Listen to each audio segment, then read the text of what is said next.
welcome back to Got No Control Podcast. I'm your host, RONEK. Before I introduce my special guest today, I just want to invite you guys to head over to gotnocontrol.com. Check out our official merchandise, t-shirts, hoodies, and so much more. Make sure you grab yourself one. It helps us to keep you getting creative and bring you more content. I also want to announce that we're back on the road, Keep Rolling Tour. Right now we're in San Diego. And with that being said, I'm with a San Diego finest, Brisk. How you doing today, brother? Peace, peace, peace. How you doing, Ryan? Good, brother. I mean, I just want to say thank you for the opportunity to sit down with you here today. I mean, it's been a long time coming. We met during COVID. Right. In the hoopty, right? Yeah, I remember, yeah. It's been a long journey. Yeah. You were among one of the very first people I've ever interviewed. And I want to thank you for that. Thank you. I'm honored. And now we're here 3-4 years later. Yeah, 4 years later, bro. I was watching the interview last night. So yeah. So with that being said, bro, I just wanted to get into your inspiring story. For those out there that is the first time hearing about you, who is Brisk and where is Brisk originally from? I'm originally from San Diego. Okay. So late 80s started. What part of San Diego would you say is home to you? I grew up more east side. So okay. Yeah, I grew up over there. Not a lot of writers over there. Okay. So. Coming up in San Diego, brother, for you, how was it? Like, can you give me a little bit of how was it coming up as a young child out here in San Diego? Was it very family orientated for you, or was it kind of like you were on your own against the world type thing? Kind of back then, yeah. Back then in the late 80s, it was small. Okay. It was before big beefs. And stuff like that. So when you met somebody that wrote, you kind of had a camaraderie. You had something in common with that guy. So, you guys would link, and then, we're not even talking 100 writers, Yeah. So it was very minimal. Everybody, the world was small, so everybody knew each other, Got so. you. And, being at home as a child, how do those early stages of, maybe I want to be a doctor one day, pick up a crayon or anything creative-wise in your mind, the early stages, how did that look for you? Yeah, definitely. Parents want you to be a doctor or a lawyer, but, if you have that artistic side, then you're definitely going to gravitate towards that, so. To your knowledge, brother, what were those very first stages, though? Like, was it always drawing? Or is it something else as far as being creative in your early beginnings? First of all, it was definitely drawing. Book covers at school. Okay. You start learning your first forms of letters, and you start using real, early stages of markers and pens and stuff like that. And that's kind of how it was. You would compete on, peachy folders and stuff like that. So. Yeah, that's... PG folders are way before my time. Yeah. But I came across them, and I know what they are. Mm-hmm. But for anybody out there that will listen to this, it's kind of like, what the hell is a PG folder? Can you tell us a little bit about the PG folders? Yeah, they were just these, folders that you would get, and some people would put them in their Trapper Keeper or, stuff like that. And they already had designs on them, but then you would draw on them or customize them and stuff like that. Gotcha. Yeah. So to your early knowledge, right? You're just a young kid going to school, learning the alphabet letters and sketching that, which is what every kid goes through in grade school, right? Right. But at what point would you say it was kind of like, I'm going to start diving into art a little more deeper than the usual?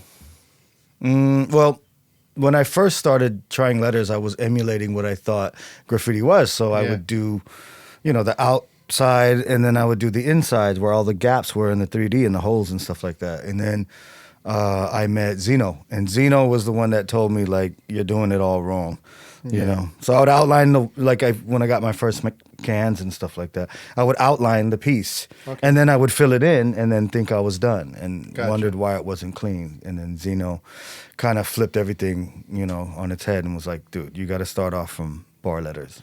So. Was Zeno kind of like an early mentor for you, like like a mentor type thing for you? Like a big brother type? Yeah, still. I mean, he doesn't like to use that word, mentor. And he's like, that's my friend. He likes to use the word friend. But hands down, he took me under his wing and showed me the game. He was monumental in the way I thought graffiti was supposed to look. You know, Okay. out of everybody I saw, I was like, this guy gets it. He knows what he's doing. That's what it's supposed to look like. And you know, when I first met him, you know, we just clicked. So. Yeah. What about letter structure thing kind of gravitated you to want to enter that realm of developing letter structure? Well, that being said, there's a structure there. There's you can see the steps. You can see the next step and the next step and the next step. So when you first see straight letters, you know, you see that all the bars are the same shape and the same width, and you know, then you start breaking that down. Okay. Once you get that first step done, then you can kind of change it. You know, fats to skinnies, and then rounds, and then, you know, just different worlds that you can break up within that structure. So, you know, in my personal perspective, brother, I feel like your early surroundings and visuals of life itself kind of molds you to become the individual you become in the future.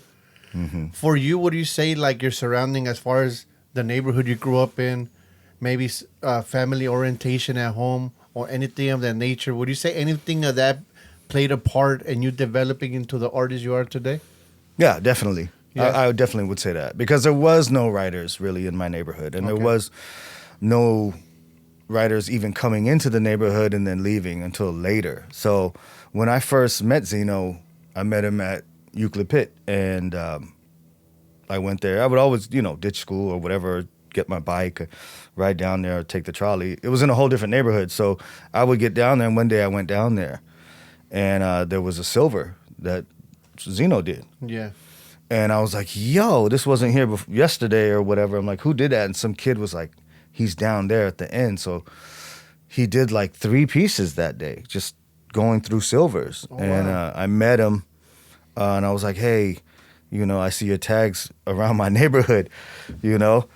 And he's like, come to find out, he lived a block away from me. So, Oh, wow. yeah. It's a small world, huh? Yeah. And then he gave me a ride home, and I was like, man, I live next door to you. Like, Yeah. And, you know, he's older than me. He's a lot older than me. But then we ended up going to a party at my man Zero's pad, which I didn't know at the time, but we ended up being, like, bailed me out of jail. You know what I mean? Like, ended up being real tight later. And then everybody was at this party, like all the legends, you know, that I've seen, you know. As far as graffiti-wise. In this city? Yeah. Okay. Everybody anybody was pretty much there, you know. Before I dive into that conversation, I want to take a small rewind and ask you, your first sightings of graffiti, was that your buddy, you said his name was Zeno? Zeno, sorry. in my neighborhood, so, yeah. So, in my neighborhood, it was definitely more gang, heavy. Okay. It was more East Side, because I grew up in East Side. Yeah. And back then, it was a couple cats that I used to see a lot over and over. There was this cat, Cartoon. He was like a Wedo cat. Yeah. And real quiet dude. I had a class with him one time, and then this cat Creeper, rest in peace. I think he passed away or something. I'm not too sure, but he was everywhere. And this kid Risky, I met him, and he was up everywhere. But yeah, that was more gang stuff, you know. Okay. And then when I saw Zeno, I used to see it in this alley, because I would go to the 7-Eleven, and I would cut through this alley, and it was Zeno. And I think it was like WPC at the time or something like that. What year would you say this was? So I remember it was my birthday, and I got like $5 or something for my birthday. Okay. And I went to the 7-Eleven. There was 2. There was one a block away and then another block away. So I go down to the other one, because they had Thrasher magazine, the skate magazine. Okay. Right? And I remember buying it, and it was like the Jim Thiebaud cover was like a black and white, and I want to say it was like 87, because I still have it somewhere, like at my mom's house. And so it had to have been within that year. Like, he moved from his old neighborhood to my neighborhood. So that's when I started seeing it on the dumpsters in that alley. So, I mean, it was 87 for sure. How was it being a kid, though? Because being a kid coming out, right? And starting looking at your surroundings, and then you see the gang style graffiti, which is a different flavor than what the hip hop style graffiti was becoming. Right. But how was it witnessing something that you just didn't understand? You just know it's there, but you don't know what it is. Right. Yeah. How was that for you? Well, actually, the hit ups or whatever they were called back then, like the gang stuff, was dope to me, like because they would do like the cross and they would put the steps, right, and it was a code. Like somebody had to do that. Yeah. You know what I mean? At night or in the whenever, and it was more stock tip, and it was dope. So I used to see like. Even at Garfield, I used to see the cholas, and they used to have these dope, like they would press real hard and then real soft, and real hard and real soft, and they would do like the script. I forgot their names, but you know, it was bad school, whatever. You know, they had kids in the nursery, and then there was a gym that had nothing but weights and ping pong tables. But it was cool. It was dope. Like I would see how they would do it, and I was like, "Yo, that's dope," you know? Yeah. So when I used to see certain dudes, I'd be like, "Oh, that's that dude who knows how to, you know, placazo style." You know what I mean? Yeah. So that was really hyped. And then when I first saw a couple tags, because I would walk, you know what I mean, El Con Boulevard every day to go to school, you know, and I would see on boxes and stuff like that more like graffiti style. Okay. You know, and that was interesting too. At what point were you able to distinguish the difference between gang style and then hip hop style?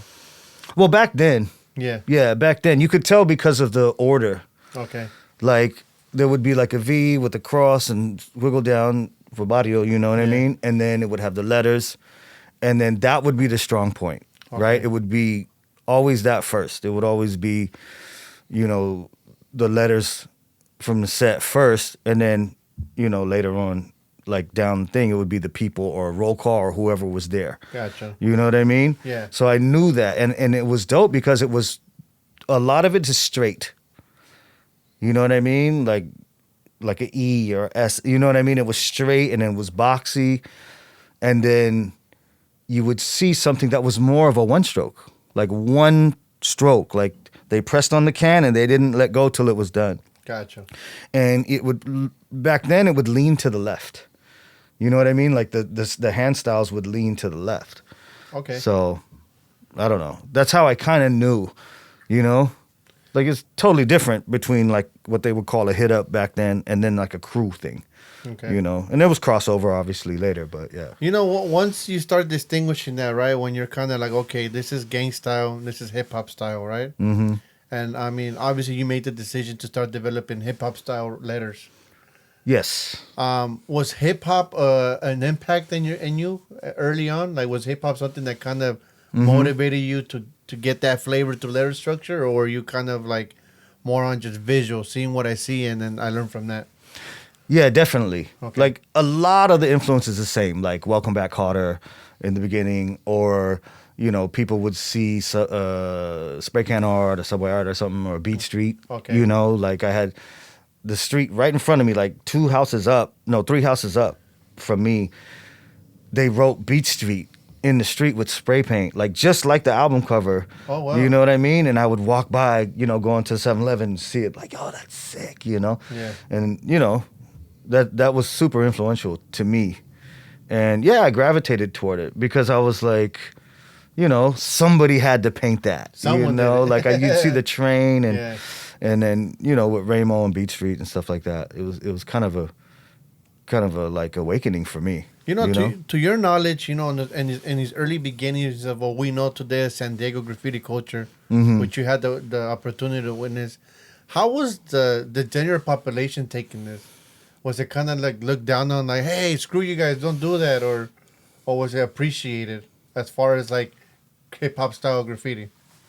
Well, both. I remember there was a commercial on television, and it was like, you know, Clean San Diego, and they used to put out these commercials on television, and there was like just regular couple saying stuff, and they would pan to different couples, and they're like, oh, we go to the you know, Balboa Park to see, you know, the fountain, and then there was a couple that like, we go to the beach so that we can see the graffiti, and it was just weird to me, and I'm still trying to find somebody that works at the city you know, to find that commercial, you know, because I saw it on television. And it was right by Mission Beach. And then later on, they had the X Games in San Diego. Okay. And that same bathroom that was on television, I ended up hitting it like the night before with Doze. Yeah, I went with Doze, dude. I remember that. I don't even know if he remembers that. But yeah, we hit it like this big brick wall. And it ran. But then, you know, soon after that, they buffed it. Gotcha. So that's interesting, though, that someone actually went out there, right? And was like, hey, well, I go to the beach just to look at graffiti. I'm just like, yo, maybe they just didn't buff back then, you know? Probably. They probably didn't know what to do with that at the moment, you know? Yeah, because it was still new. Yeah. You know? Back in the 80s, it was still new. What an era, right? You go from, like, hip-hop entering the world till now it's, like, one of the biggest genre worldwide. Yeah. It's like, for someone like you, I can only imagine the feeling of, like, damn, I never thought it would be like this. No, because I'm still a fan. Yeah. Like, I'm still a fan of that. And, you know, we're kind of, you know, in that sense, like, we really care, you know? 100%. Like, we get together and we talk about old tags. And, you know, the other, like, last year I saw this Calgon tag. Rest in peace, Calgon.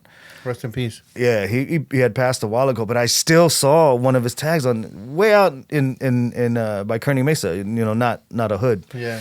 And I was like, I went to try to go back later and take a photo, and somebody had buffed it. And I was like, dude, that ran for 20 years, you know? Like, who cares? Those type of situations suck, bro. But, you know, it's also kind of going to the first time of, like, you see your tag somewhere you never thought you were going to see it again. Mm-hmm. And then you kind of witness it, and you're just kind of like, whoa. Yeah. It made it over here type thing, you know what I mean? Yeah. Excuse me. Even on, like, freights and stuff like that. Yeah. That's probably why that world is such a different world, because some of it stays. Yeah. You know, a lot of it runs, so, you know. At what point would you say, bro, it's fair to say that you actually said, you know what? I'm going to give this a shot. Like, I'm going to go for it, come up with a name, and pick up a can and start developing a style. So I remember I was 13 years old, and it was Thanksgiving. Okay. And my cousin was like, hey, you know, come with me. He had some of his boys with him, and he's like, nah, just you. Like, not my brothers. And it was like, nah, just you. Just come with me. And we went, we cruised around, and then that was the first time we went to Euclid Pit. And I want to say it was a production called The Town from Hell. And my cousin was showing me and breaking it down, like what this is and what that is. And then, I think it was like Zard or some cats back then. And it was my first time at Euclid Pit. And it was the first thing I saw. And from then on, I had already been drawing before then, you know, and I had already probably had like a couple cans. Because, at that age, I remember. What is Euclid Pit? Euclid Pit was like one of the first pits out here. You know, some people call them yards or whatever. But it was like our Hall of Fame, you know. Kind of like the Belmont Tunnel for LA type thing? Yeah. Okay. Pretty much. It was that. But we had, you know, our little version. And it was dope. So anybody that was anybody, you would see it. Yeah. Oh, dope. So for you, it's kind of like you were seeing these full color burners type thing. I was happy to be a part of it. Yeah. I was happy to be a part of that because one of my first pieces with Zeno, like a real piece and, you know, real paint and, you know, I mean, I had Xylonites or whatever. And I went down there and he showed me, you know, like how to sketch the piece, how to fill in the piece, how to outline the piece, 3D piece, everything. And, I remember that day clear as day because he basically painted my piece, you know, showed me how to paint the piece. He's like, okay, you do it. Like he'll do a design, you know, and then be like, all right, finish the whole thing. So we do a fade or whatever. And then he would paint, you know, on the other wall right behind me. And, you know, every once in a while check in on me and stuff like that. And he's like, all right, cool, that's cool, do this. And then do your own design. So he gave me a color, and he's like, all this right here, just do something. I don't want to, you know, because he showed me the bubbles, and he showed me, like, the little flames, and then he showed me, like, these other square things, and then I started doing, like, these wispy things. He's like, cool, just do that. And then, you know, outlined it, put the 3D on it. You know, shout out to him first of all for taking the time to mentor. Oh yeah, and he's show love to so you good. and be able to like have somebody to kind of put you up on game, because I feel like now No, they don't. They don't it's do not, that anymore. they don't really do that, and that's why there could be some negative shifts in the culture, right? Where certain things that shouldn't be done are being done or whatnot. Even though this is a no rule game, right? But it's still driven by some untold rules type thing, right? Like respectful type thing. But that's amazing, bro. That he taught you at the you could play. The first, well, he taught me on paper first. Okay. And then, definitely it was time to paint. You know. So. Coming up with a name, brother, was Brisk always the name?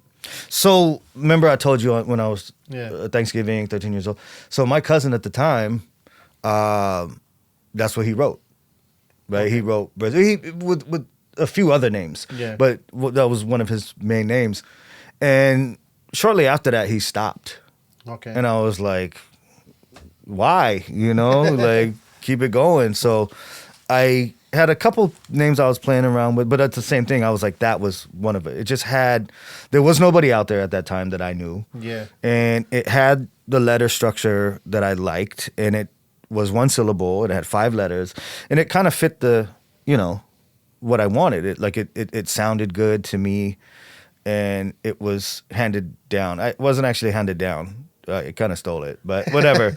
They dropped it, I took it. Yeah. And I talked to him years later, like not even that long ago. He's like, you kept it going, like, so yeah. That was really influential. He had like this little wall in his backyard. Okay. And he would paint like these Japanese inspired characters, like little robots and stuff like that. Yeah. And yeah, then he had stuff in his room by his boys, and shout outs to Abuse. I remember that. And shout out Abuse. Yeah. He had a piece in there. They had a small little crew that they were kind of doing thing, but that was the biggest thing for me. You know what I mean? That was like really, really a big deal. Shout out to the cousin. Yeah, Maurice. Yeah, that's it is funny. Like, he's doing good. And he's killing it. And I talk to his brother all the time. Okay. Yeah. Shout out to both of them. Yeah. Exactly. Out here in San Diego, it sounds like you guys were very minimal in the early beginnings, as far as heads doing it. Yes. As far as quantity of people, yeah. It was tight. I mean, if you talk to different people, like, you get different stories. Yeah. Like, a lot of the bigger names probably came, from what I heard, like in the Spring Valley area, and they had 5 Yard Boys and stuff like that. And I heard that story later. I didn't grow up in that, so I didn't know. It might as well been New York. Like, that's so far from where I grew up, know? So, but, with Zeno, he grew up in Southeast and with Quazar and those guys. That's kind of like where I learned everything. My lineage came from them. So all the questions I asked were answered by them. I didn't, And for those who don't know, in San Diego, so how many parts you have? So you have downtown San Diego. Right. And then you said Southeast? Southeast is, a lot of people say Southeast. It's kind of general. It like engulfs a few different neighborhoods. But I know that there had to have been writers back then, because that was the most concentrated part. What other parts are in San Diego as far as downtown and Southeast? So, for me, I grew up in East Side. So, East Side goes out all the way, like, El Cajon Boulevard, University, and then it goes out to the college area, right? Okay. And then from the college area, it's La Mesa, El Cajon, Alpine, then whatever, Arizona, Gotcha. And then Tijuana starts, and then there's, like, from there up, from like the 8 is pretty much southeast, south side. You know what I mean? Also, San Diego's pretty big then. I mean, it's big, not like you guys. I mean, there's 3 million people that live here. Yeah. So you guys have roughly around 13 million in LA County, right? Okay. Something like that. Yeah. So you guys have 10 million more people than us. So you're going to have, excuse me, you're going to have way more writers. You're going to have way more influence, Okay. And that influenced me too, even though I didn't go up to LA to really see that stuff till I was already like 18, 19, Yeah. I didn't have a car, Gotcha. And then that kind of changed a lot of things. Like, I first got a car and I was, linking with top to bottom, which was the clothing brand at the time. So that was Severe, Zodiac, Cutfather, Primetime, myself. And 17 turning 18, and I didn't get my license till I was 18. Then I got a 77 Lincoln Continental, and that was $500, you know, back then. When back then, $500 was $500. I got a car for $500, like, you know. So, you know, and it worked out. And that's when, you know, we all we hopped in there, and then we went to, we went to a video shoot in Carson. Oh, wow. Yeah, at Kita's house. So there was a guy named Ika. Shouts out to Ika, Booyah Tribe. Ika.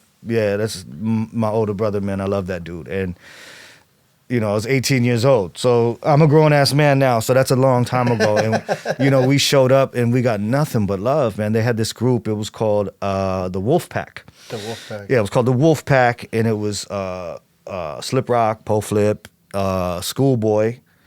Shouts out to Schoolboy, and Ika. Was this your first time ever leaving San Diego?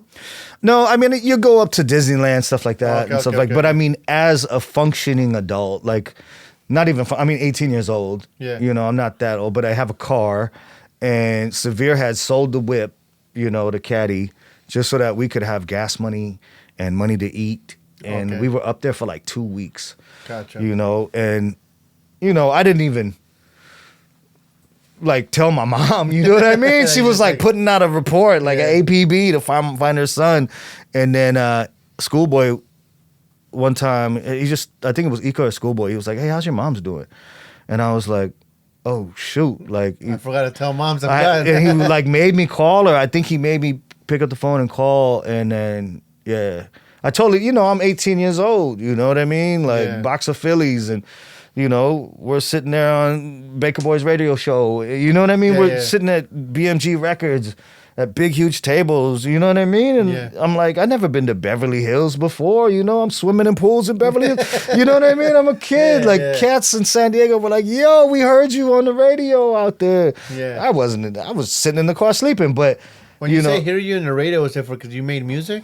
No, so when we were with the group, we would go around. Ika would show us how to move. You know what I mean? He's like, all right, you with us, you with us. Yeah. So, you know, to hop in the whip. Sometimes Schoolboy would drive the whip. I'm like, hey, man, I don't know how to get here. And, you know, it was a big car, dude. We fit 6, 7 people in there easily, you know? Yeah, being in Carson, like you mentioned, Carson with the Booyah Tribe and a Wolf Pack, right? Yeah. Did you ever come across the duo Green and Dream? Oh my God, dude! You know, that's my brother. Shouts out to Green, man. Shout out Green. Yo, Pooch, like, much love. Like, he's a legend. People don't understand his impact, you know. And if you ever talk to OG Abel will tell you, like, that dude was a legend, you know. Not even in just doing sketches for people or painting and graffiti, like, you know, he was like an amazing diver, like, you know what I'm saying? Like, he's a crazy, like, graphic artist. He, you know, websites and everything. He's very talented. And you know, Daddy Gotcha. Check him out on Instagram. Rest in peace, Dream. Rest in peace, Dream. I never officially got to meet him. No. No. I thought I met him one day, but it wasn't. He would. I mean, SMD was so monumental. We thought it was a huge crew. Yeah. But it was 2 guys. You know what I mean? It was just 2 guys, SMD, and he was the ghostwriter. Green was the ghostwriter for a lot of people. Like, he would do a lot of people's sketches, I heard. Yeah. You know, and he just had that bar letter style that I was just like, nasty. Oh my gosh, he's still so good. To this day, we painted not too long ago. We painted something in Hawaii. Okay. You know, and we collabed on this wall. And, dope. Yeah, it was pretty dope. It was, you know, I'm fanning out. You know, I'm fanning out as the young Brisk. Like, oh my God. You know, I want to dive a little bit into the early San Diego culture for those who don't understand the graffiti culture, and dive a little bit more into that. You know, when you're hanging out with this guy that kind of mentored you, right? You're developing your name. You have Brisk, but on the outer surroundings of you in San Diego, Was there other guys that you were coordinating with, kind of like painting with or singing up type thing? Definitely. Yeah. Definitely. Are those some people you could share with us? Actually, what was really impactful for me was actually meeting Zodiac. Okay. And Zodiac you will hear his name a lot in this city, and I still consider him, one of my best friends. Okay. He's very elusive, and doesn't talk to a lot of people, doesn't have an email, doesn't have a social media. If you talk to him, you talk to him. That's dope, actually. And he's such a phenom in this city, and the things that he's done, his achievements, and really doesn't care about the graffiti world and the graffiti scene at all, and I love it. Okay. I love the fact that he's like that. And he was there. He did Sprite commercials. Mm-hmm. At the Rocksteady anniversary, he did beats for, Swollen Members and Everlast, Divine Styler. He did DJ scratches on Fear Factory albums, and he's just that guy. You know what I mean? Like, he puts his mind to something and, could do it. I mean, he could have played for the Chargers if he wanted. He was playing, for the Thunder, wide receiver for the Thunder. And, I'll check my phone. Like, he sent me something like a couple of weeks ago, and I was just amazed at what it was, the drawings and stuff like that. And the people that know, gotcha. that name holds a lot of weight in this city, dude. Shout out Zodiac.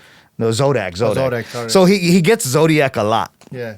But his name is actually Zodiac. Zodiac. Okay. And he doesn't even go by that anymore. It's just the homie Louie now. But, he's tattooed a lot of influential people. Like, I got pictures with him tattooing Ricky Williams, the Heisman winner from San Diego, Sick Jackin from Psycho Rum. I got a just random picture of him mad dogging the camera getting tattooed by Zodiac. And yeah, oh gosh, just he was a big Chargers fan too, and he tattooed a lot of the Chargers and stuff like that. Hey, did the Chargers have their own stadium down here?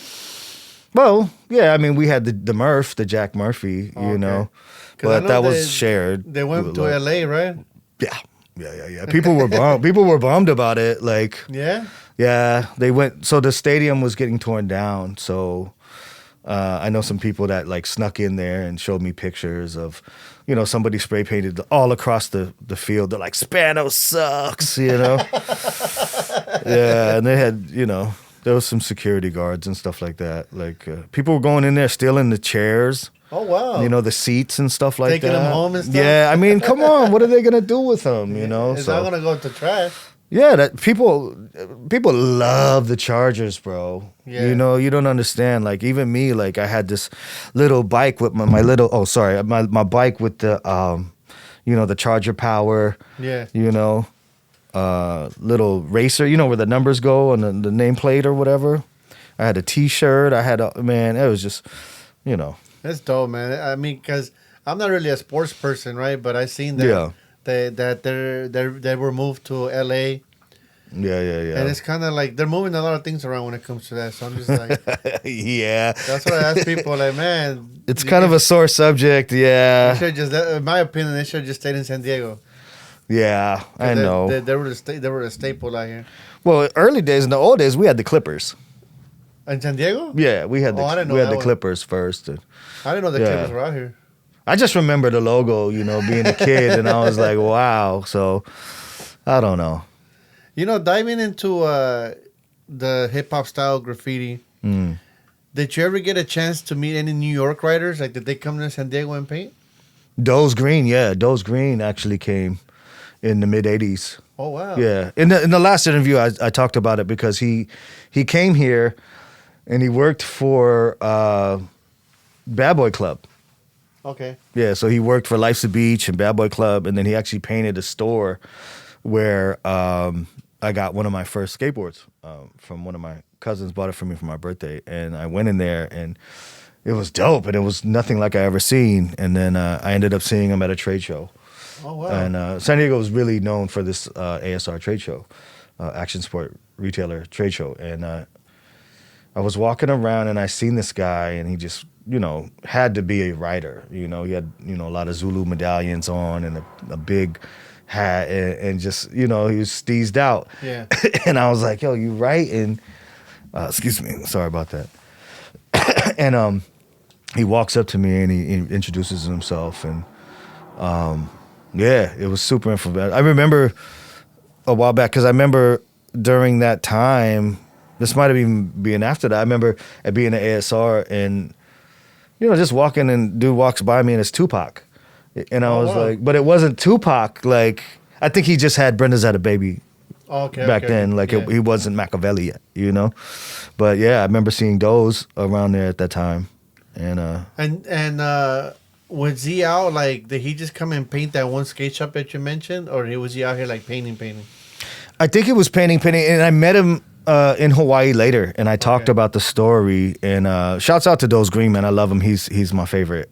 He's one of my heroes. Shout out big time. And he told me, he's like, yeah, man, I got off the plane and did, no cell phones back then. And he like went to Logan, like walked around Logan for a while. And I was like, in the 80s in Logan, like, where? Like, you don't want to be over there. Yeah, you was in Chicano Park in the 80s? Like, yeah, it was bad. I mean, now they have a beautiful, beautiful Chicano Park Day every year. But I got to go check it out. I'm going to check it out before I get out of here. You got to, yeah, it's dope, man. Especially during Chicano Park Day, it's like a whole different universe. Gotcha. Yeah, it's in April, so. Man, check that out. That's definitely a spot I want to check out, because I know that there's a lot of history down there, a lot of muralism down there. So I just want to take a diver look into there while I'm out here. Yeah, in 1970 they took it back. They were gonna put a police substation down there, so the community got together, and they literally held hands and was like, "Chale," you know what I mean? There's a song about it. You got to hear it. It's called Chicano Park, and it's on YouTube. And it's chunky. I seen a documentary on the neighborhood that was, I think it was called Logan. It's Logan's, I think, Heights. Yeah, that's the neighborhood. Okay. That's the neighborhood right there. Is Logan Heights, and then a lot of people say Barrio Logan. Okay. Because there's been a lot of changes going on in that neighborhood, which a lot of them are beneficial. People like to use the gentrification word and stuff like that, but there's a lot of the community that it's really taking it into their own hands and really starting the businesses there. And shouts out to Milo and Gato and Por Vida Coffee, and shout out to all of them. Yeah, they're really I went to a coffee shop today, bro. I forgot the name of it, but his logo is the Padre guy hitting the bat. Oh yeah, the Friar. He's over there, like, in Barrio Logan area. Oh, okay. That's Doze was painting that. That's Doze's. You're right around the corner from Doze's spot, right? Yeah. Yeah, I've never been there yet, but I see it all the time. Coffee was good. I'm about to go get me a cup tomorrow. Good. Support local businesses, especially, always. Ones that are affiliated with artists, especially like Doze one. He's an OG, original APS, yeah. I got to chop it up with him today. It was dope. Yo, hands down, bro. Like, that's my brother, Yeah. Like, our birthdays are 2 days apart. And wow. I've known that dude for a very long time, and he was a G back then. Like, a lot of people start off his toys and all that shit, and I swear I don't think he did. I think he came out with his first piece dope. He was the prodigy. Yeah. Because his brother wrote. His brother was from APS. His cousin was Zero, Also, I ran in the bloodline. Yeah. So he was getting school from everybody, He had Zeno, he had Vapor, he had anybody that was APS, Oh, wow. Yeah, Aerosol Psychotics was the best growing up. They were the dream team. If you were part of that crew at that time, you were unstoppable. Excuse me. That's dope. I mean, Zodiac was from there. Zeno was from there. So that was like the major leagues right there. It was super major. Okay. Anybody else? Yeah, there was other people doing stuff, but they just they put in the work. Gotcha. You know what I mean? They did it a little bit better and a little bit cleaner and a little bit, So that's just how it is. Shout out to all of them, by the way. Yeah, anybody from that crew, like, oh my gosh. Shout out you guys. Heavy duty committee, in LA, they have some very iconic graffiti battles, right? That they're still being talked to this day. Mm-hmm. Did you guys have iconic battles down here in San Diego? Yeah, we had our version. We had a yeah, we had our version. It was a very big battle. It was Quazar and Saki against Doze and Zodiac. Oh wow! Yeah, and I didn't go. I actually didn't make it for some reason. I never saw it in person. Like never saw it in person. And even Mike Giant drove out from Albuquerque, New Mexico with a couple guys just to see it for a few hours. Oh wow! And then come back. But I have photos of it. Oh yeah? Yeah, I have photos of it. But I was young. I was really young. I was young teens at the time. And everybody, has their opinion and stuff like that of who won the battle and stuff like that. But I loved it. I loved the fact that everybody really put in 100% in that battle, They went in hard. They went in hard, bro. Hard in the paint. And I think it got buff after that. There was a couple guys on the wall that weren't involved, like Bust One had a piece, and I think Vapor had a piece or something like that. I only have the battle piece. I don't have like the other ones, like the side pieces. What was the battle what did the battle take part at? It was on like Frazee Paint Building or something back in the day. So I don't know if it ran that long, but yeah, it was amazing. And shouts out to Quazar. I mean, rest in peace. That's my friend and my style grandfather, because he taught Zeno and then Zeno taught me. So, but yeah, I went to go see him in the hospital, and he was able to draw on a piece of paper. He had a bunch of tubes down his throat, so he couldn't talk. But he was conscious, so I gave him my sketchbook, because I would be sitting in there while he's sleeping. I'm just sitting there sketching, whatever, and then he would, write things like, "Oh man, this," and then I'll be like, "Oh, okay." That's how he communicated. And then he drew like this b-boy character and stuff like that, and I still have it. In the thing, but I'm speaking about him because he did this piece that was so monumental, and I think he referred to it as his masterpiece, and that's kind of what haunted him. He's like, I don't know if I could ever achieve that again, and he painted the piece, and the whole time people were like, I don't see it, I can't understand it, and he just kept saying it's a secret, it's a secret. And then when the piece was finished, that's what it said. So yeah, it was a monumental piece. And the way he painted is still light years ahead of what a lot of people are still doing today, in my opinion. Okay. I loved it. The way he executed it, the way he sketched, the way he shaved down his phantom caps. We say phantom caps. Yeah. And, the way he would separate his paint and the colors that he would pick and the flower paint. Yeah. Like he would go to the flower store and buy the really cool colors that smelled amazing. The cans, it's made for flowers. Yeah. But they were super watery, but he would make them work, man. He had patience, and he would spray a little, wait, let it dry, go do something else. By the time it came back, he would hit it again. You have to hit it like 2-3 times for it to cover. And it smelled crazy. It smelled like flowers. But yeah, he taught me that. Like we went to the store, and he didn't step on Zeno's toes a lot. Okay. Like he let Zeno kind of groom me the way that he wanted to. And like I said, I'm grateful for that. That doesn't happen anymore. That's why, people would ask me, I'd be like, I'm the last of the primes. I'm the last of the primes, Yeah. I'm optimist. So, it was good to say that you were cut from a cloth. And I still check up on Zeno all the time. I just dropped a whole crate of paint over at his house the other day. So. Yeah, man, mad respect to him, man. Mad respect for going out that way. And, it's hard, right? Like now it seems like we talked about earlier, it's, I think that the idea of that is no longer with us.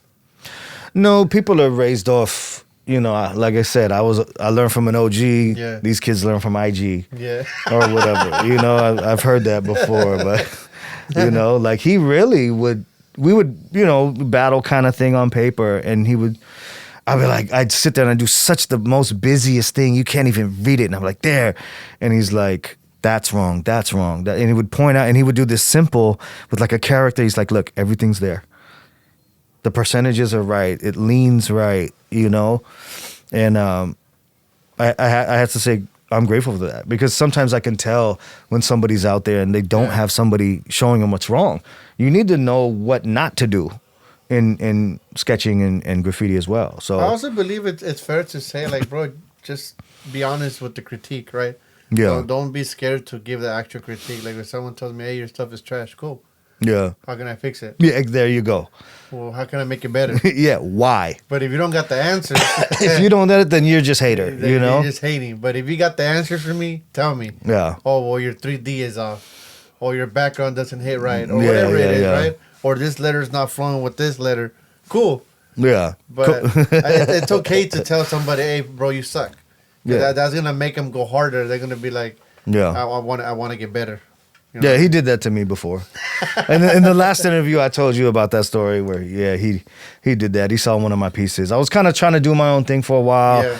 And then he kind of was like, nah, you need to get your bars up. And then since then, it hurt, you know, because I thought I was doing something right. And he was like, nah, you need to do this. He's like, I'll teach you. Mm-hmm. He's like, but I'm not going to teach you everything. Gotcha. And I was like, ugh, you got to learn a bunch of stuff on your own. So, I'm so grateful for that, you know? And that's something that I feel that the general population don't understand. Like, they look at graffiti and they just look at it like, well, F these guys or vandals or these guys have no respect or whatnot. But at the end of the day, this is hard. Yeah. It's not something you're going to wake up and then, okay, I could do it.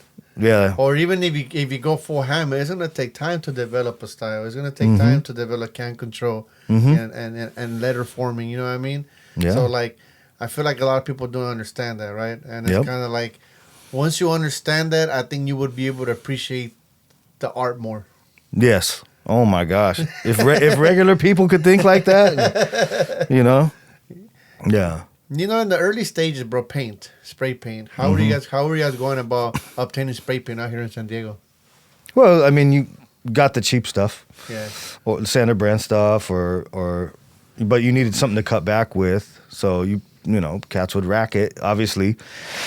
I wasn't the greatest at it. Yeah. You know, I don't know. I just wasn't. I don't know if as soon as I walk into a store, it's like, let's follow this guy. Let's look at this guy, you know. Like, oh my God. Where I had cats that were just, they didn't have that look. Yeah. And they would rack, you know.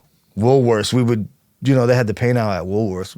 They don't have Woolworths anymore, but cats would rack paint. You know what I mean? Yeah. They would rack Pringles, you know what I mean? And Cheese Whiz and anything that was shaped like a spray can, they would just rack it, dude. And I'd be sitting there just like, this guy's following me the whole... I'm the distraction guy, you know? I think I got 2 cans or something like that, and that was it. But I don't know. That's how we got it, you know? That was it. There was no Montana, you know? You know, when Montana came in, right? Yeah. Like, it was different in its own way, but also in the price point. Yeah. Yeah. Like, did you ever believe that it was going to become what it is now, to where, like, they got full-on shops, every tip you could think of, all kinds of colors? Like, never thought that. Yeah. It boggles my mind, like, how the level of where it's at. I heard there's something going on with Resto, like, they're doing something, this art show or something, but I'm still wait to see what it is. Because I know, you know, a lot of Krylon stuff was never made for... I can only imagine. I mean, if you think about it in a business point, right? If their sales are not where they're at, right, and they're not meeting quota, yeah, then they're probably exercising the idea of maybe entering the graffiti realm just to, you know, raise up sales and make a better income, because there's a business there, you know. Someone got to sell it. Someone got to you know, give it to the world. So why not be them? It's good. Resto's good paint. It lasts forever. It protects as it coats, you know. It protects as it covers or whatever. But yeah, Resto's good stuff. I mean, I use it, you know. Not a whole lot, but even the clear stuff, I use it. Yeah. Even the stuff that's not even in a can, I use it. Okay. You know, like, it's good paint. You know, it's the #1 selling brand in America. Yeah, because I think Krylon is not there no more. No, like, you can't compare what Spray Plant does with Resto. You can't, you know. It's the #1 brand, you know, sales by far. So, no. In your opinion, bro, what would you say is one of the best walls you've ever seen to date when it comes to graffiti? That's a tough one. I mean, locally, obviously, it would be the battle because the quality of the pieces and Zodiac's amazing characters on the net. It should be on the internet somewhere. If not, I'll show it to you. But, Doze's piece, Zodiac's characters, Quazar's piece is amazing. And then Saki killed it.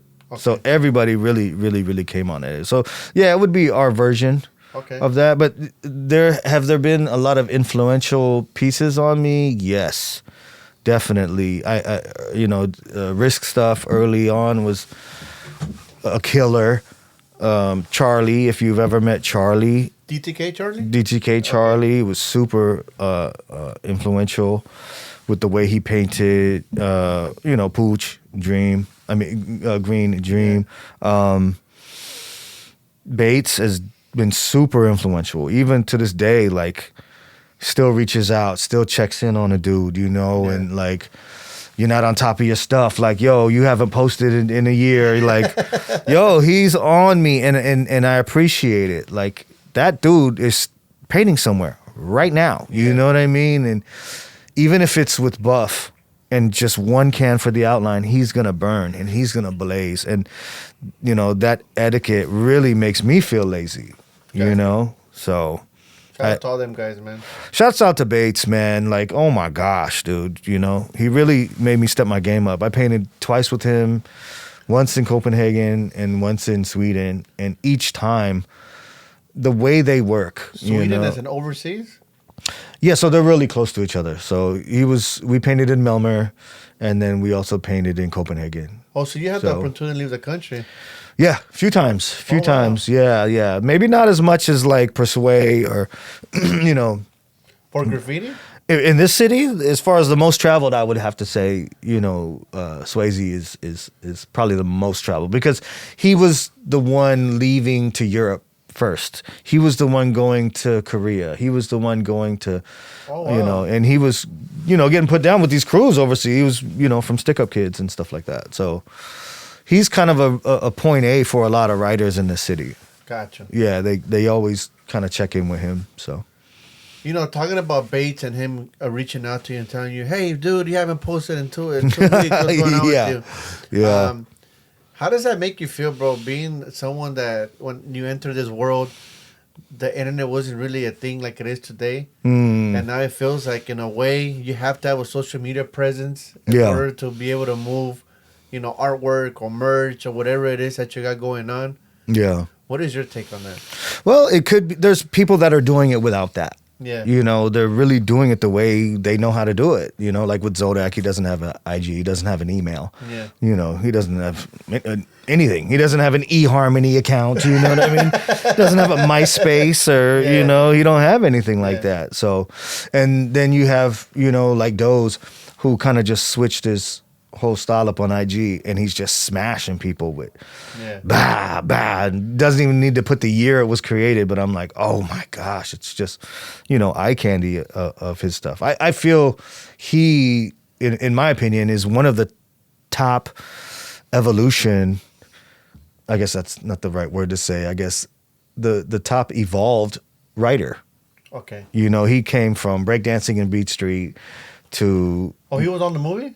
Yeah, he was in the movie. He had, he was in the battle scene and stuff like that, and went and he painted so many different styles amazingly, which is really rare. A lot of guys lean towards characters or they lean towards letters. Gotcha. But he was avid in both. His Omega pieces, his keg pieces, the Doze pieces, the trains, the oh gosh. There was a couple other names too. But yeah, he learned, and I think he learned like from like Dondi, like Dondi himself. Well, yeah, I mean that's an OG, right? Yeah. So, but I really have to give a shout out to Phase 2, who was a really, really influential on me. Never met him in person. Talked to him for like 15 years on the phone, at least, a couple times a week. I got the opportunity to see a hand-drawn piece by him. Oh my gosh. Shout out to Baba. When I went over there to Baba's studio, Yeah. he popped out the magical God. black book, Yep. and he had a hand drawn, bro. Yeah. I was like, whoa, ho, ho. Yeah. So I even took a picture and video of it. He let me take a picture and video of it. That's so dope. And I was like, whoa, I'm seeing a hand drawn picture by this guy because he's way before my time. Yeah, same here. But yeah, miss that guy. I really do. He would call me at work all the time, and they would be like, "Hey, line one," and I'd be like, "Oh, let's see what I'm doing for the next hour. We're gonna talk to True." And it's interesting, brother, because like in this culture, in this world, right, you build bonds, brothers, like beyond a friendship, right? Yeah. And as you get older, you start losing those brothers, you start losing those friendships, and it's something that could be very difficult to cope with, right? True. Like in your situation, you get to talk to Phase 2 on an hour daily, and now it's kind of like you miss that hour. I do. I really do. And it's something that we can't get back, right? And I mean, obviously, we all have our immediate family that we're gonna love to the last of our days, but to have somebody that's out of the family, right, out of the bloodline. Yeah. And we all come together for what it is that is his culture. Whether it's talking letter instruction or, hey, you heard what this guy said? Or this is going on. Right. So now it's kind of like, taking and digesting that emotion of like, damn, that part of me, my friend or brother is gone. Yeah. It's hard. It is. Towards the end, he wanted to do a collab, and I was honored that he was like even saying that. So I painted a couple pieces that, weren't finished or whatever, and then rolled them up, took them off the frame, rolled them up, and I sent them to his house. And then, unfortunately, that never happened. So. But the thought was there. Yeah, and I'm just honored. He would send me shoe boxes, Nike shoe box. I still have them, of just DVDs, Kung Fu flicks. All Kung Fu flicks, bro. All VCDs. And so he would buy 3-packs in Chinatown, and he would buy them just for one movie, and he would already have, 3-4 copies of that other movie. So he would just put them in a box, send them to me, and I got like, I don't know, at least 2 or 3 shipments. Like even that little box right there, that's his writing on the side of that little box right there. Oh, wow. Yeah, so that's why I'm like, oh, if this whole thing burns down, I'm grabbing that box, He also sent me some unfolded versions of the IG Times, like every episode, every print, unfolded, and then he drew on the box, like the little case that it was in, and then he sent it to me, and I was like, yo, because they were folded in 4s. The IG Times is the original first graph mag. That's dope. And sorry, True, I know you listening, and I said the word graph. So he hated that word. He hated the G word, he would call it, The G word. The G word. That sounds like a good name for something, the G word. Yeah, he doesn't. So I don't think once in those like 15 years of talking with him did I ever say that word. Like I was so frightened to say it, because anyway, he's not going to talk to you for a month because you said the G word or something like that. Also, he took it very seriously. He took it very seriously, okay. Yeah, like towards the end. I was watching a interview of this guy, Mode 2, legend in France and in England. Love his, oh God, he's up there with Doze, like for me, Mode 2. And he was doing an interview, and then before he said the word, the graffiti word, he was like, he paused for a second and was like, sorry, True. And then he said the word graffiti, and I was like, yo, we say True because we wouldn't call him Phase 2. It was weird. He'd refer to himself as True. So, True 222. May he rest in peace. May he rest in peace. And we got to paint, not last year, but the year before that, we all did, it was Slick in East 3 in Hawaii. We got an opportunity to paint a wall, and Slick was like, yo, we're going in for True, And I was like, perfect, because we had just painted like 14 days on this mural and stuff like that. And then we had a couple of days to chill. And I met Phase 2 through East. So he was living with East in Hawaii for years, for like a couple of years or something like that at his house. And that's how the introduction was made. He gave him my phone number, and True called me, and real raspy voice, just like, yo, it's, he talked like that. And I was on phone, dude. He called me at like 4 or something, 3 or 4 in the afternoon. I didn't get off the phone till like almost midnight. Oh, wow. With that guy. That first time we were just talking, and I would hear the lady be like, "Your calling card is going to end in 3, 2," and he'd be like, "Hey, yo, Vince, I'm gonna go to the store, get another calling card." So he would go to the store, get a calling card, and then call me back. I remember getting those. You know, get the card, scratch the number on exactly, the back, bro. And then get loaded load the minutes, and then you'd be able to go long distance. Yep. So he went through like 3 cards that night, Wow. and then ever since then, we just start rapping out. So now that we talk about him and collabing with him. Mm-hmm. Do you have a dream collab in 2025? In 2025? Oh, man, I haven't really thought of it, but I have been trying to put together something. Okay. I did this show a couple years ago called the Royal Flyness Show. And it was just some friends. I had the venue, and I had some friends come together, and it was dope. And unfortunately, it was like right after COVID, so okay. It was tough. But I'd really like to do part 2 to that. Gotcha. Yeah, like at a bigger venue. And, I'm obviously working on a lot of canvas work lately. 2026, here we come. Yeah, so I really want to get something going and, along with shows. So it could be a collab, and we could all, show some pieces and move some work. So, dope. Yeah. I'm hoping it happens. I'm going to be there. Yeah. Well, hopefully these will be gone by then, and I have some new ones. Yeah. So I got more. So it's gonna happen. Well, that's the plan. The process. Yeah, you gotta trust the process. I know there's certain things where I'm like telling my closest friend Tim, like, "Hey man, like I want to do this." Yeah. And with Tim, I was like, "Go do it." But with me, it's kind of like, "Hey, hold on, bro. I gotta think about it." Yeah. I gotta put this mind together. Am I gonna do this or am I gonna do that? Yeah. I always gotta properly, think it out before I even. Yeah. You know what I mean, even before I even release it to the world. Right. There's a certain way I like to do it, and I understand what you mean. Yeah, I met that guy too. So yeah. Pinche loco. No. Hombre. So I know you mentioned Slick, brother. How did that friendship become for you? Oh man, when I first met him, it was at PIFA, like a Pacific Islander festival with Ika and Zodiac and stuff like that. And I was like, oh my god, I knew who he was. And I met him later at the B-Boy Summit, and he signed a couple things for me. And then, I met him at Comic-Con, and I met Tina, and she was amazing. Like, she was doing everything, and I do remember that. And I was like, hey, Slick, like, that's a good woman. You know what I mean? Like, that's a good woman, bro. Like, keep her. And, she's amazing, And then, they have Elle now, which... is amazing, super smart. Their daughter, I love her so much. But yeah, Slick, I owe him a lot.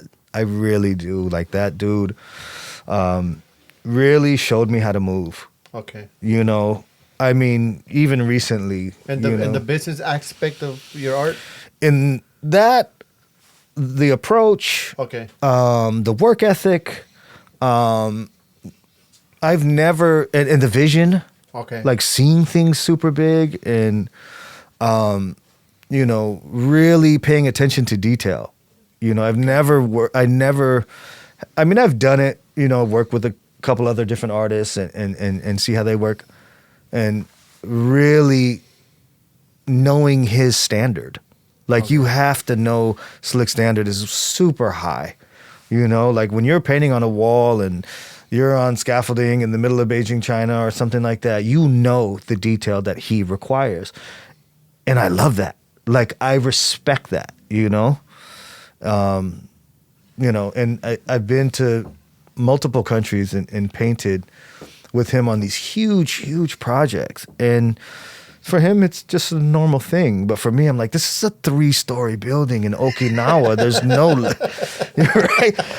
Excuse me. There's no lift. We're on scaffolding, and, we're there for 2 weeks or whatever. And he notices. And I think a lot of people need that value. They need to know, they need to care. You know, if something's 6 by 6 inch square on the third story of a building on a street that you can only fit one car on, you have to notice that. You know, we were painting the Aloha wall, and I had got there a few days later. Is that when he did each letter? Each letter says Aloha, and it was on a Mini Cooper dealership in Hawaii. I think the building's getting torn down, unfortunately, but went out and painted on that thing, and just the level of like, so there was brush work, there was paint work, there was big sprayer work, and even at the very, very end, like there was a light pole, you know, right in front of the wall.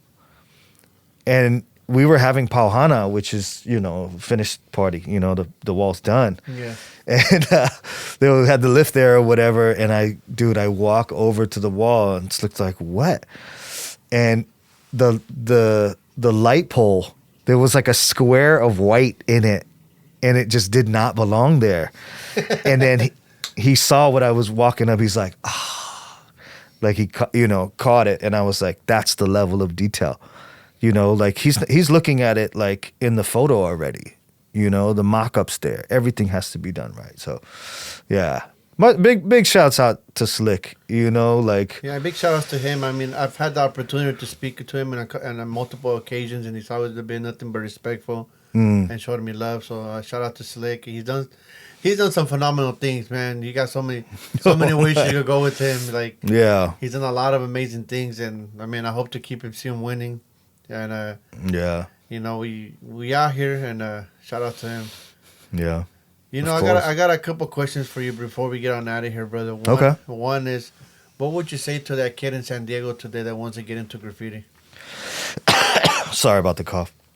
But I don't know. I would have him or her or whatever, you know, to really see the longevity in it and know what you're doing and map out your whole calendar and know why you're doing it.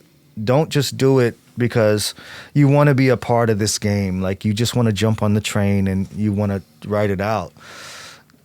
My whole thing for that kid would be to give back to the game. Yeah. You know, really give back. Take it seriously. Do something that nobody's doing. You know, if you're repetitively doing the same piece and you call it consistency, then it's consistency. But if it drives you crazy after a while, then you're going to have to shed your skin. You know what I mean? You're going to have to be the eagle that pulls its claws out or whatever and grows a new life. You know?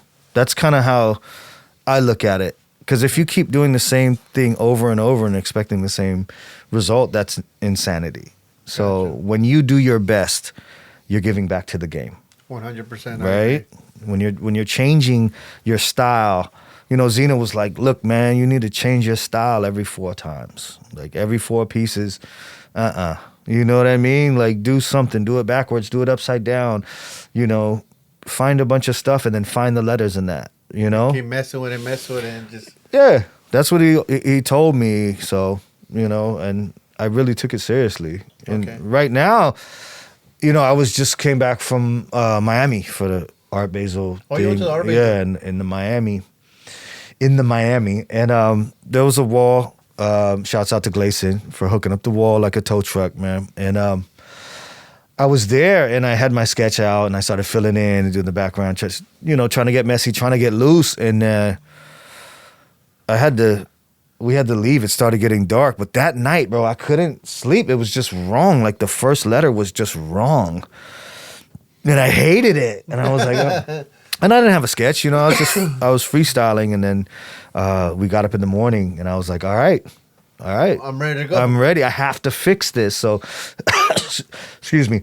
So the first letter I had to play with it.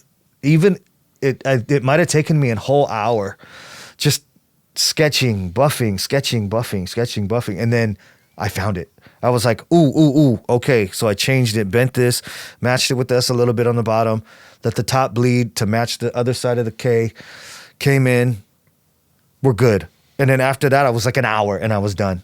Right. Yeah, I just needed the bones to speak right. You know what I mean? Gotcha. Like the sketch, the letters had to breathe. You know, like I learned stuff from Zeno. I learned stuff from Bates. I learned stuff from Slick a lot, whether he realizes it or not. You know, I was thinking about it earlier. I'm like, oh, I'm gonna paint with Slick. Do I have any idea what he's gonna paint? I don't. Seriously, I don't, dude. Because he can come with so many different styles. Like he has this mind that works differently. And at the end of the day, it's going to look amazing no matter what it is. Because you're like, he could do hands, but then he could do fat to skinnies, but he could do straight letters. Either way, he has that eye. You know what I mean? Gotcha. So, I don't know. That's just kind of how it was. And that's the beauty of it. I mean, everybody attacks it differently.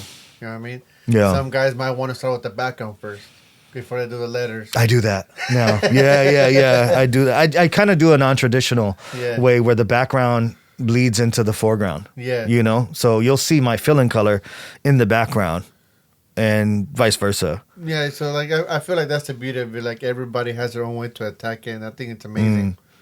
Yeah. Another question I have for you before we get out of here. Is there anything you regret doing or not doing throughout your journey? Yeah. A couple things probably, and it probably has a lot to do with maybe not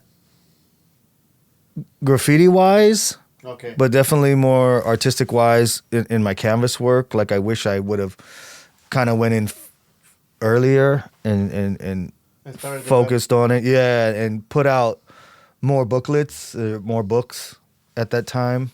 To really enamor myself in this graffiti Americana thing. Gotcha. You know, and you know, right now, looking back, that would have been dope to have a couple more achievements like that, and maybe earlier painting bigger walls really helps you get notches under your belt, like you know those big ones, those 150, those 200-foot walls, those 3-story walls, like.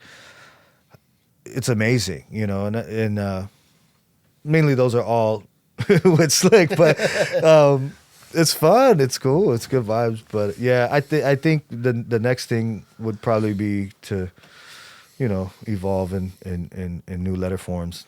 Obviously, always, you know. So what's next for you in 2025? What can the world expect from Brisk? So I was doing the magazine thing and then playing with that. Now I'm kind of pulling away from that and going back into more of the abstracted letter forms and stuff like that. So these right here, you print the magazine cover on the and then I stretch it myself right here. And then paint, and then are these available for the world if everybody wants to grab one? Maybe. Not that one. That one's not done. That one's not done. Someone comes with $1 million. Yeah. I wish. Yeah, exactly. So, but I like them. You know, I love them. I take care of them, and I think about them a lot. Even if I'm not painting them, I'm like, I gotta, you know, like this one, you know, attacking it. I did it for the art walk in Liberty Station, and now I'm gonna be hopefully getting ready for it in April. So that would be Little Italy, San Diego, and I think I was over there yesterday. Little Italy. Yeah. So they block that whole main street. They block it off, and they put. I mean, it's thousands of people there. We ate at this Italian restaurant. I'm sorry to say, it sucked. Look, I'm gonna tell everybody I've been to Italy, and I've had Italian food in Italy, and it's not the same. It's amazing. It's amazing in Italy. Like pizza in Napoli is it's so good, you know. I want to buy a house there. Like I joke around with all my friends. I was like, I want to get that dollar raffle house out there. You know what I mean? And I'm constantly looking at like, you know, houses in the South mainly. You know, I'd love to. That would be a super goal for me. I want to go out there just to say I was out there. Yeah, well, you want to go out there for the food too, you know, and you want to see the beaches, and you want to go to Capri, you want to go see Amalfi and stuff like that. You know, someone like yourself, brother, you've been able to travel out of the country to do this art form, right? Yeah. What's one place in the world aside of home that stood out to you and it's kind of like memorial in your head? Like, damn, That was dope over there. I would probably have to say Tokyo. Tokyo. I would probably say Tokyo, or I would definitely, open my eyes. I think the first time on an airplane was a 12-hour flight to Narita. Oh, wow. Yeah, I think... that's a long time. It is. But it's a whole different planet, Okay.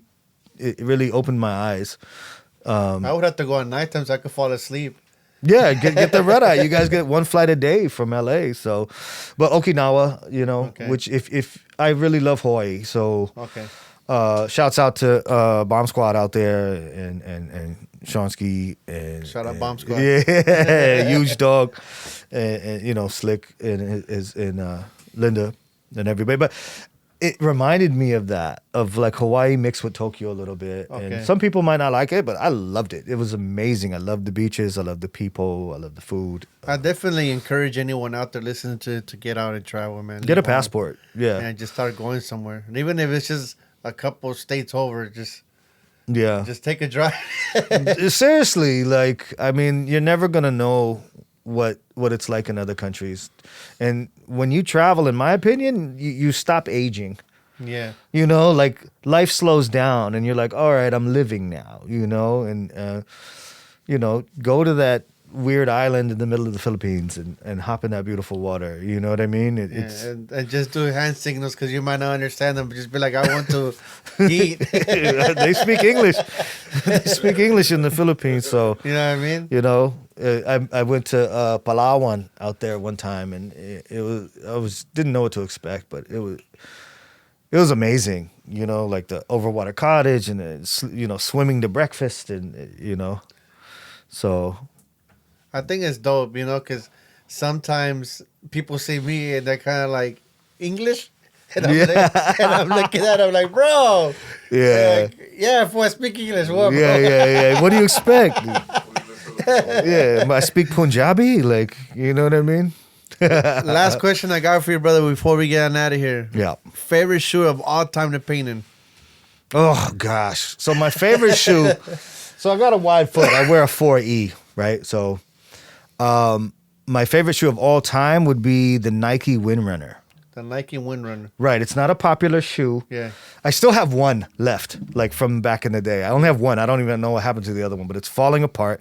It's wrapped in plastic, but it was my favorite shoe. I remember the ballers and, even first drug dealers and all that, they had this shoe, the cuffed Levi's with the Nike Windrunner, and it just fit like a pillow. It was just so good. It was my favorite shoe. Oh, so you got them from back in the day? I got them from back in the day. I got them at Chinaman's, and I bought 2 pairs. I had to have them, when Chinaman had them, they went out of business or whatever, but I bought them, and then, I still have one. And I remember... Brand new?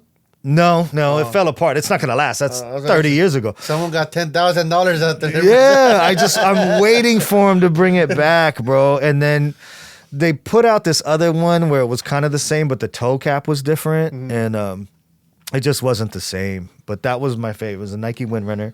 And so I was at work one time, and Sick Jackin shows up. And he just got back from Barcelona. Oh, Barcelona. Wow. And he had some on, and they were... tan with chocolate brown, and I was like, oh my gosh, dude, where'd you get? I just got back from Barcelona. I was I'm not going. How'd you get those? Because it's such a rare shoe. But yeah, so now I'm kind of more loyal to New Balance. Hey, New Balance are comfortable though. Well, they make 4E. Yeah. Excuse me. I went there and they had a sale or whatever. How come I left with 4 pairs? You know what I mean? 4 pairs of the same shoe. Same shoe, 2 different colorways. So I bought one colorway, and they didn't have anymore in my size, the 4E. Yeah. So I just bought 4, and they sent them for free shipping to my house. I was like, oh, I have to have them, dude. And I just went there the other day, and I left with 2 pairs. I was like, yo, it's horrible. I've been wearing Jordans a lot lately. Them things are not comfortable, bro. If you're going to be walking for a long period of time, Jordans are not the way to go. They're not made for comfort. They're just made to look fly. That's why. That's why. Yep, they're a good shoe. I just can't fit them. Gotcha. And Dunks, I can't fit them.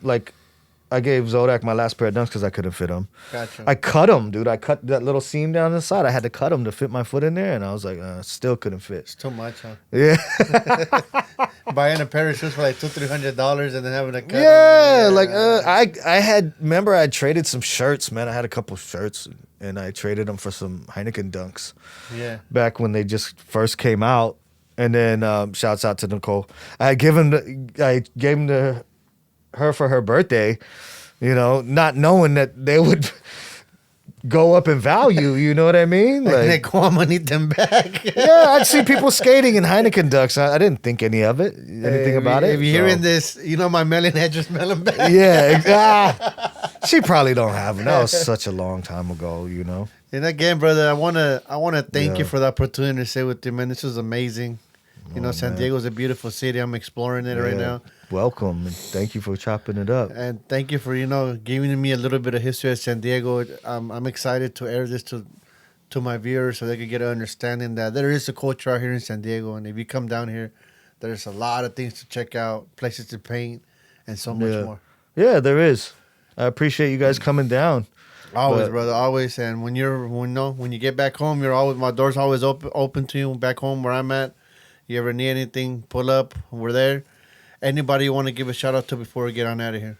Well, I kind of shouted out, all my people's up there, Slick, Just 195, Bates, definitely Bates, and Zeno, rest in peace, Quazar, my brother Black Ran, and especially a super influential guy out here named DJ Cutfather.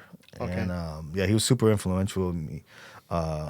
He kind of took me under his wing as well on the hip hop thing. I can walk into any club. I can go anywhere if I'm with Cut, Hey, what are you doing? All you have to say is Cut. Yeah, never They'll mind. be like, yo, okay. Get in. So, yeah, man. Shouts out to Zodiac. Shouts out to Ika. Every day. Just 195. Everybody up there. So, again, man, make sure to check out Brisk and his art. Is there anything available right now for the world to grab? I got a couple prints that I'm working on right now, and I'm working on the third booklet. So that one I'm trying and let's see how it goes. Awesome. Make sure to check them out. I'm going to tag them below. Follow them on Instagram. Show some love. Head over to gotnocontrol.com. Make sure to grab a t-shirt, a hoodie, and so much more. Again, this helps us to, stay creative, move around, and bring content to you guys.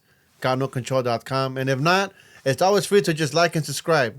Give us a like and subscribe. We're here in San Diego. Till next time. Peace. Peace.